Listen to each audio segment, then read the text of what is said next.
politician of strong convictions who never shied away from telling people about them.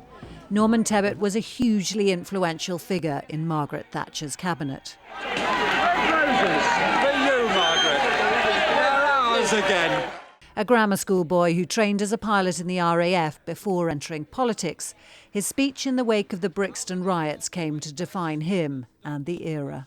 I grew up in the 30s with an unemployed father.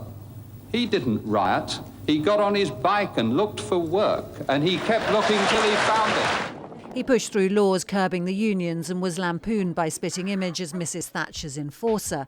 In fact, he was one of the few who could say no to her. You know, all this violence amongst unemployed British youth is the fault of a tiny minority. Right! Us. But in 1984, his life and future changed in an instant. When the IRA bombed the Grand Hotel in Brighton, he was badly injured and his wife Margaret left paralysed after the attack. Mr Tebbit, how are you feeling today? I'm pretty fit, really. Just the odd tatty edge, which is not quite right, you know. But broadly speaking, I'm up, going, walking, and looking forward to being back in the office in the new year. And how is Mrs Tebbit? She's making progress, but very slowly.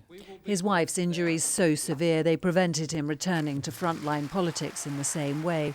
Mrs Thatcher gave him the role of party chair instead, and he was credited with delivering her a third election victory in 1987. When she was later forced out, she paid this tribute. I had some marvellous people with me who were staunch to the end. Norman Tebbit was fabulous. So were some other people. Some junior ministers were fabulous, absolutely fabulous. I shall be voting against the outcome of the Maastricht Conference. Unwaveringly Eurosceptic and anti-multiculturalism, he also coined the notorious phrase about British Asians needing to pass the cricket test of whether they would support England in a match. In 1992, he stood down as an MP to devote himself to caring for his wife. For better or worse was the vow we made, and we kept it, he once said. Writing a children's book about a boy paralysed in an accident, he said, had helped. Something of getting rid of some of the demons of those years. But of course they'll never be gone because my wife is still living with the consequences. Taking up a seat in the Lords, he never resiled from his attack dog image. On the 25th anniversary of the miners' strike, defending the Conservatives' hardline stance. If we'd had a third government brought down by trades union activity of that kind, particularly remembering that this was a strike without a national ballot, it would have put the cloth-cap colonels in charge, and that was absolutely unacceptable.